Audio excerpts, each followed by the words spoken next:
इस प्रकार ठाकुर जी सुदामा जी को उनके सुख के दिन वापस करते हैं। अब चलते हैं उन 16,100 विवाहों की ओर। भौमासुर नामक एक दैत्य थे। उन्होंने अलग अलग राज्यों से 16,100 राजकुमारियों को अपने बंदी गृह में रखा था।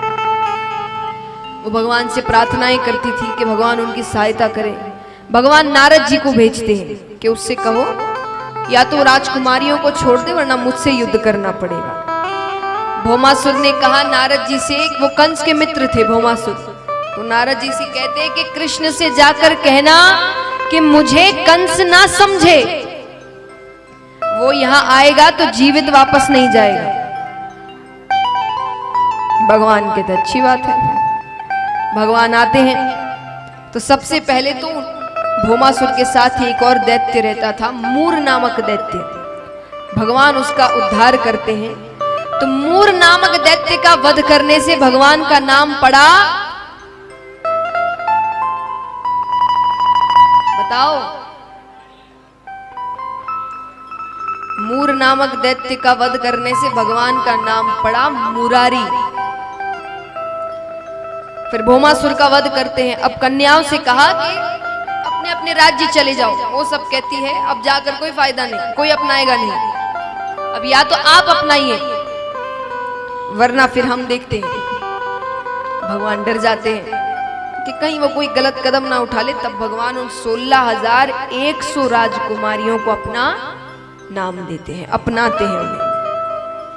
तो उस प्रकार कितने विवाह हुए? 16,108। तो महाराज अब चलते हैं जरासंध के पास। जरासंध कौन थे? कल मैंने बताया था।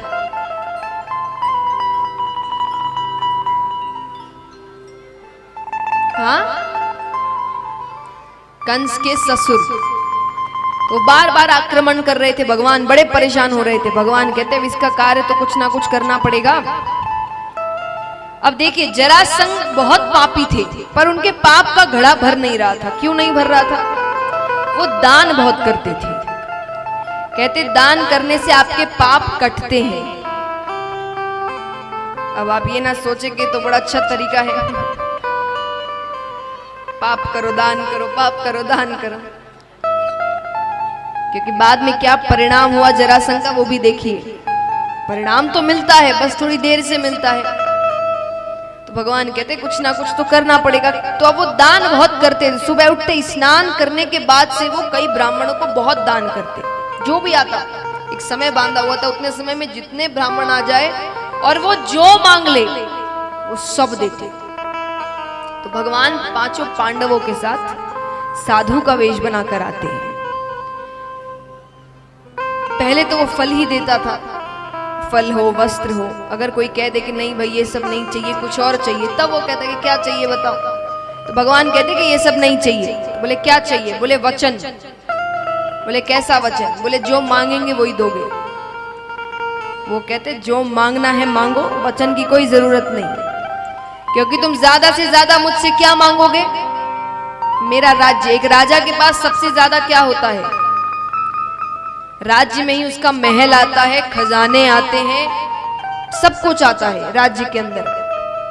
अब एक व्यक्ति के पास अगर उसकी पूरी जायदाद मिलाकर 10 करोड़ रुपए है, तो आप ज्यादा से ज्यादा उससे कितना मांग सकते हो? 10 करोड़। तो राजा ने भी कहा कि तुम मुझसे ज्यादा से ज्यादा कितना मांग लोगे? राज्य मैं दे दूंगा। अब देखिए उसके बात करने का तरीका देखिए। अब आप सोच रहे होंगे दे दूंगा माने कितना दानी है ये। वो कहता है मैं, और मुझे अपनी शक्ति पर इतना भरोसा है, मैं तुम्हें राज्य दान देकर शाम को युद्ध करके वापस ले लूंगा। अर्जुन को बात अच्छी नहीं। अर्जुन सोच रहे कि कितना घमंड है इसे अपनी शक्ति पर। तो अर्जुन ने क्रोध में आकर, इसलिए देखिए क्रोध ऐसी चीजें हैं जो बहुत आपसे गलत कार्य करवा देती है। अर्जुन ने क्रोध में आकर कह दिया जितना कहा जाए उतना ही करो। अब ये कहना गलत नहीं था, पर ये हाथ उठाना गलत था। क्यों उठाना गलत था?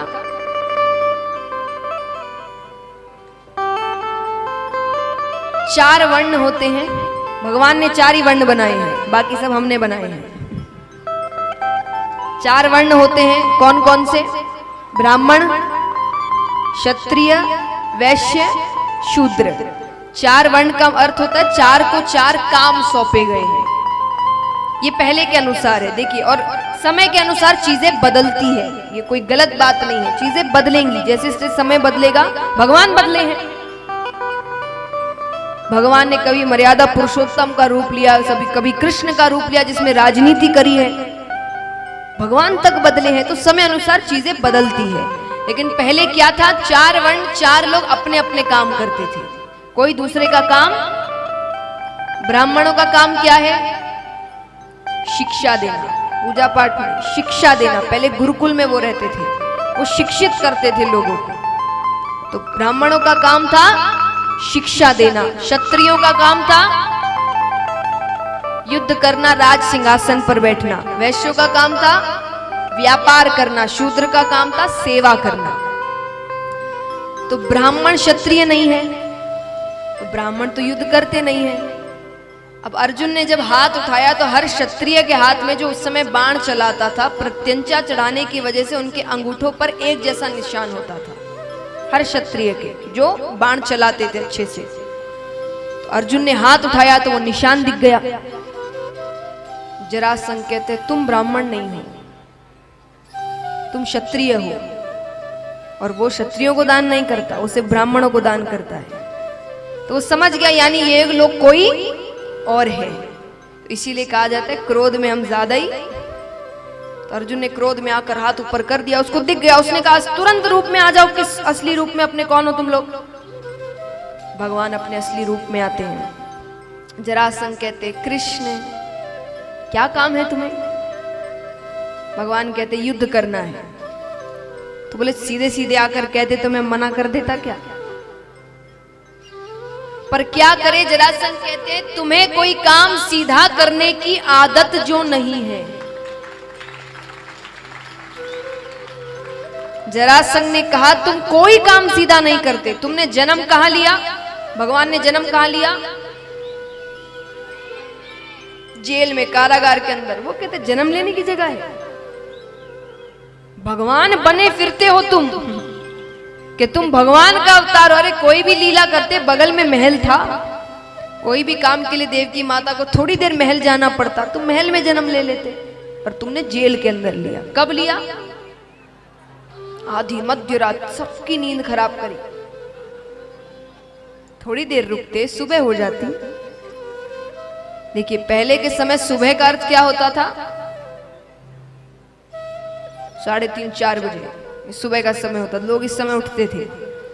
तो इसीलिए उन्होंने कहा, आज के समय के हिसाब से तो इसीलिए उन्होंने कहा कि मध्य, तो तुम थोड़ी देर और रुकते तो सुबह हो जाती, और तुमने तो सबकी नींद खराब करी। जरासंध कहते खड़े टेढ़े होते हो, मुकुट टेढ़ा रखते हो, काम टेढ़े करते हो, नाम भी खुद का ऐसा रखा है जिसको कहने में जीभ को टेढ़ा करना पड़े, कृष्ण।